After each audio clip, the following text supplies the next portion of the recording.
My sister-in-law Zara was a good person. Warm, generous, always made me feel like family from day one. Over the years, since we both worked, we got tight. Weekends were for shopping or lunch. She was always fit, health conscious. So when the breast cancer diagnosis hit, it was a gut punch for all of us. We rallied, helped her fight. I made sure to visit her during chemo, spend time, or watch my niece. One visit, we were sitting in her living room. She dropped a bomb. Doctors gave her a crushing update: aggressive cancer, resistant to treatment. Not much hope left. Her voice shook. It hung heavy in the air. I couldn't find the right words. I just asked her what I could do to make things easier. Her eyes, usually so warm, now held fear. She thanked me for everything and then said she had a secret, a burden she'd kept hidden from everyone, even her parents. I told her straight, nothing to apologize for, I'd do anything, no questions asked. That's when she laid it out. Years ago, in college, a sexual assault. Party, too much booze, masked perpetrator. Haunted her ever since. The trauma had left deep scars, carried silently. I listened in horror. She was with my brother then, so naturally, she went to him. Expected comfort. Instead? Disbelief and blame.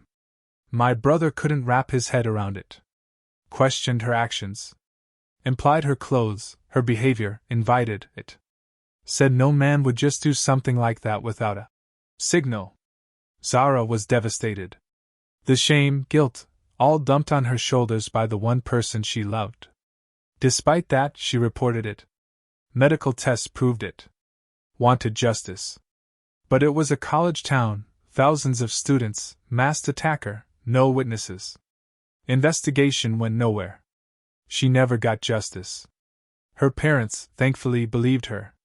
That's how she got through it. She told me my brother eventually came around, apologized for his initial reaction, promised support. She forgave him. For years he tried, but the incident still haunted her. I was floored. My brother never mentioned a word. Zara said he hated talking about it, told her to keep it secret, like it was dirty. I squeezed her hand. Told her it wasn't her fault, I didn't judge. She gave me a weak smile. More to tell, she said. Haltingly. Confession, plea for understanding. Then she dropped the next bombshell, another sexual assault. By her former boss at her previous job. I remembered she'd left that job out of the blue 3 years ago, even though she liked it. Never knew why. Until then. Her hands trembled, recounting the fear, helplessness. Numb. Only moved once it was over. Tears streamed down her face as she fled. Disconnected from everything. Crying in her car, her first thought was my brother. She knew he'd blame her again. The shame returned. Another man violate me without my consent. Unclean. Disgusted with herself. This time, the trauma wrecked her mental health. No one to talk to. Parents gone. Scared to open up to my brother. Plunged into depression. Panic attacks. She wrestled with reporting it, getting her boss arrested, or protecting her marriage.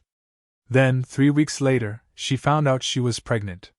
Knew with certainty the child wasn't my brother's. The weight of that crushed her further. No idea how to tell him. Thought he'd divorce her. Her mental health flatlined. Resolved to end her life. Sleeping pills. She told me she felt so helpless. Lacked the strength to terminate the pregnancy. Didn't want people to find out about the assaults. I listened, holding back tears. Couldn't believe what she'd gone through, silently. She continued. The night she'd picked to end it, my brother found the positive pregnancy tests. Out of nowhere. No waiting for explanation. He was jumping for joy. Excited to start a family. Caught up in his happiness, in his embrace, she couldn't tell him the truth. Later, she confided in me how ashamed she felt for not telling him that day, or in the 2 years since, that the child wasn't his. Every tender moment between her daughter and my brother broke her heart. Tears streamed down her face. She apologized for lying, called herself a coward, a loser, unworthy of our family. Said the cancer was God's punishment. She'd confess everything to my brother before she passed, she said. But she needed a promise from me. She wanted me to look after her daughter. Begged me. No family left, parents, grandparents, all gone. I was her only hope if my brother didn't accept the child after finding out. I was shaken. Took time to process. As a man, hearing all that, my stomach was in knots. I felt deep sympathy for what she'd endured. I knew she was telling the truth. She was dying and needed to get it off her chest. I understood she lied to my brother about the paternity, but she was clearly remorseful. At that point, what could I do but assure her I'd raise my niece myself if I had to? She breathed a sigh of relief. Over the weeks, Zara's illness progressed. I kept visiting, clinging to hope, even as the reality of her condition grew stark. She remained courageous. In the end, she passed peacefully in her sleep. Her absence left a void, but her spirit still inspires me to live with compassion and gratitude. She taught me that even in the darkest moments, there can be grace and beauty if you have the strength to see them. She was more than a sister-in-law, she was my friend and a true confidant. The revelation and the custody. After her passing, my brother shared a letter from Zara. It laid bare the painful truths she'd confided in me. It was a heartbreaking revelation for him. The child he'd embraced with such joy wasn't biologically his. His grief and anger were palpable, compounded by his wife's recent death. In his sorrow, he couldn't bring himself to hold the baby.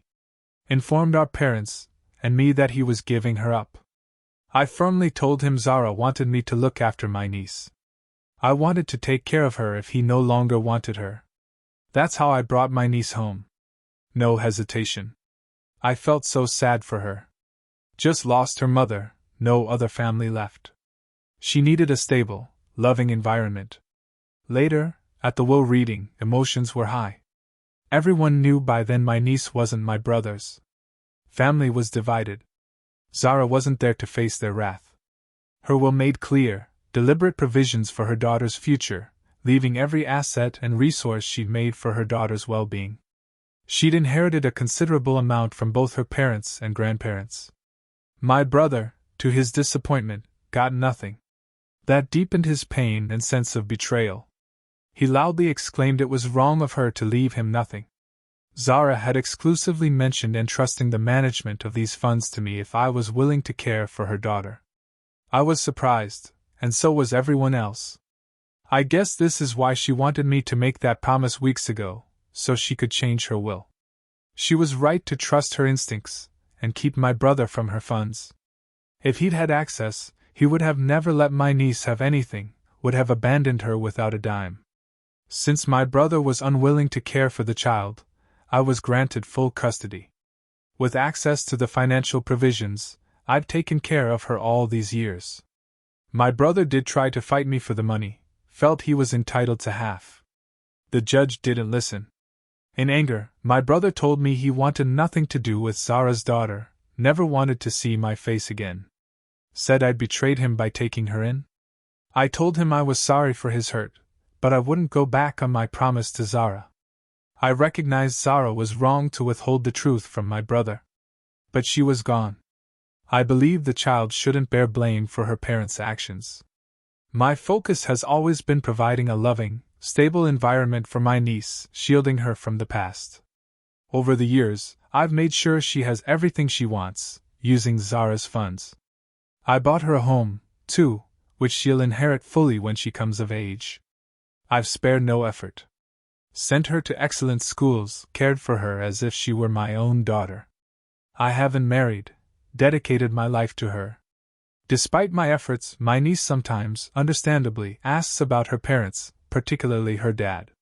She misses my brother, but she understands relationships can't be forced. My decision to prioritize her well-being strained my relationship with the rest of my family. They cut ties. Don't invite me to anything. They believe my actions are misguided, that I chose my niece over my own family. Even my own parents think I should have given up my niece, repeatedly tell me they're disappointed I'm raising someone else's child who did nothing but lie to my brother. The past years have been a difficult journey, navigating the rift between what I believe is right and the consequences on my familial relationships. This year, as my niece approaches 18, I feel a sense of fulfillment preparing to transfer all her assets, including the house. It's a milestone I've prepared for. I feel I've done everything I could to protect her, and now she's ready to make her own decisions. The brothers demand. Just last week, out of nowhere, my brother contacted me. Said he needed to talk about something important. My heart skipped a beat. Maybe he'd seen the error of his ways, wanted to reconnect with me and my niece. I agreed to meet, but didn't want my niece to find out and get false hopes. So, we met while she was at school. When he arrived, there was a mix of anticipation and warmth as we caught up. Small talk. He told me he'd remarried, had 2 kids. I was surprised. His boys looked just like him. I was a little hurt he hadn't invited me to his wedding, but I understood. Zara's betrayal. During our conversation, I couldn't help but share my niece's achievements. Overflowed with pride. Told him she sometimes asked about him, how mature she was. Hoping he'd want to meet her. But he seemed least interested. He interrupted me, his tone abruptly serious. The reason he was there? Not to talk about my niece, but to ask for ownership of her house. I stared at him, wide-eyed. He explained, he and his family had recently lost their home. Our parents had loaned them a lot of money, so he couldn't go to them for more help. Since he knew I'd bought this house with Zara's money, he felt it was only right for me and my niece to let him have it for his big family, while we moved to a smaller place. I asked him what made him think he could even ask something like this. He justified it by saying he'd done a lot for Zara in the past, but she turned out to be nothing but a leech. I knew this was false. Zara always had a job, paid her share when she lived with him. Even during chemo, she paid her own expenses, had health insurance. I pointed this out, told him it was unfair to expect a house when he hadn't bothered raising my niece after Zara died. This pissed him off.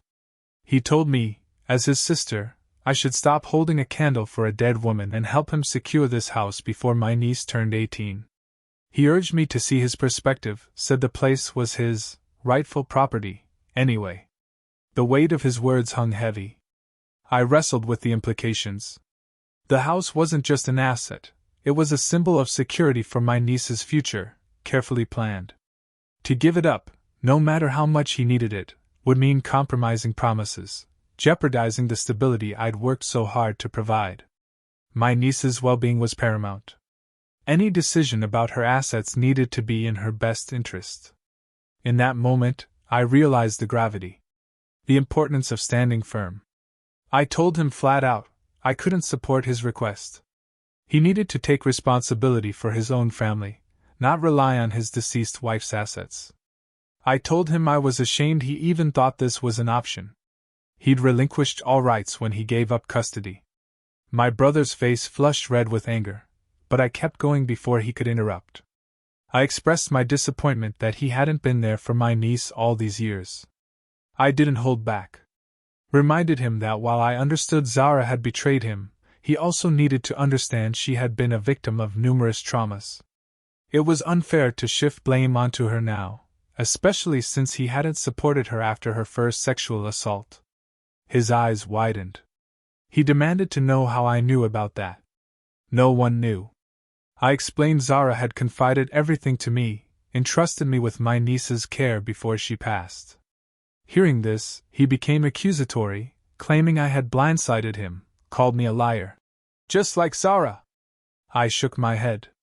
Countered by reminding him Zara had been terminally ill, suffered enough. After all the years of him not taking responsibility for my niece, while I'd done everything to support her, he had no grounds to dredge up the past and complain about it now, just because he wanted Zara's money. I was tired of him acting like a victim. It was frustrating to see him shift blame, demand entitlement when he hadn't financially supported my niece all these years. His audacity, to come after 16 years and request ownership of her house, felt like a slap in the face. Disregarding all my sacrifices to ensure her well-being. My brother was pissed I wasn't giving in. Ever since our conversation, he and my parents have been calling me, demanding I stop being difficult for no reason, that I should have family loyalty for them rather than my niece. It's weird, scary. When it comes to money, even blood relations can turn into animals. Am I the asshole for standing up for my niece and refusing his ridiculous demands? Update 1. First of all, I'm blown away by how sweet everyone has been in my DMs and in the comments. Thank you for making me smile. Secondly, I can't tell you the number of women who've reached out to me, talking about going through what Zara went through, and how sorry they feel for her. I wish I could give each of you a big, tight hug and take away your pain. Sexual assault is the worst thing that can happen to a woman, and I wish someone could have helped Zara. She wasn't a bad person, she didn't deserve any of it. It's sad I even have to defend her, but just because you haven't been sexually assaulted doesn't mean other people don't go through it. Zara fought back during the first assault, incredible courage despite the trauma.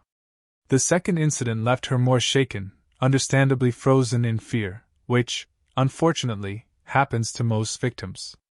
I truly wish she'd felt comfortable enough to open up to me sooner because I would have supported her in every way possible. Knowing what she went through breaks my heart, and I only wish I could have been there for her during those dark times. Now, to some of you calling my sister-in-law a cheater and not believing her story, I pray to God you never have to go through such a traumatic thing and then have people question you. If Zara had truly had an affair, she could have asked me to contact the man for custody after her death. Additionally, if there had been an affair, the man would likely not have stayed silent for all these years. He would have definitely shown up for his daughter, especially knowing how much money Zara had left behind for her.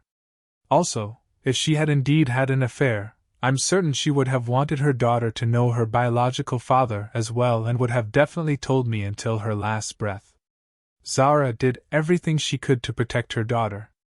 Update 2. I sat down with my niece. Explained to her that my brother had recently come to talk to me, and his main intention was to take possession of the house. I warned her to be cautious if he ever approached her. As I spoke, I could see the anger and hurt in her eyes. She had held on to hope for so many years, hoping her father would reach out because he genuinely cared. But now, discovering his contact was motivated by his own needs, she felt betrayed. I can't believe him, she told me, her voice trembling with emotion. After all this time, he only reached out when he needed something. She assured me she wanted nothing to do with him. She told me how glad she was her mother didn't leave him anything. She then gave me a hug and told me how grateful she was for everything I had done for her. Her words were both heartbreaking and empowering. It made me teary-eyed as I realized that despite the pain of her father's actions, she was strong and determined to move forward without him. Update 3. After talking with my niece, I decided to send a detailed email to my parents and my brother to document everything and make my stance clear. In the email, I outlined our recent conversations and emphasized they had no right to ask me to give my niece's home to my brother. I explained that this request amounted to financial fraud and made it clear I would take legal action if my brother ever tried to visit me or my niece again to ask for the house for his family. I reminded my brother he had forfeited all rights when he chose not to care for his daughter. I also shared the numerous hardships and struggles I had faced raising my niece on my own without any prior experience. I described the emotional, financial, and logistical challenges I had overcome to provide her with a stable, loving home. I further reminded him that he had never paid child support, or even checked in on his daughter all these years. I pointed out that both he and my parents should feel nothing but shame for trying to take something that didn't belong to them. I emphasized they had no right to suddenly step in and make demands after all this time, especially when they had contributed nothing to her upbringing and well-being. The email was long and heartfelt, a testament to the sacrifices I had made for my niece. I underscored my commitment that I would continue to protect her and honor Zara's wishes no matter what. My message was firm and unequivocal. They had lost their right to be part of her life through their neglect and lack of support, and they had no place in her future now. I never received any reply after sending that email. However, my brother and my parents have not contacted me again, which is good enough for me. The silence speaks volumes, and I'm relieved to have some peace and to know they won't interfere with my niece's life any further. As for my niece, she is busy preparing for her prom and her upcoming birthday party. Watching her navigate these exciting moments fills me with immense pride. I'm so proud of the woman she has become and can't wait to be there for her at every major milestone in her future. It already makes me emotional to think about how much she has grown up, and how she looks so much like Zara now, especially her lips and eyebrows. I see Zara's strength and resilience in my niece every day. I just hope that she can be as brave as her mother no matter what she does.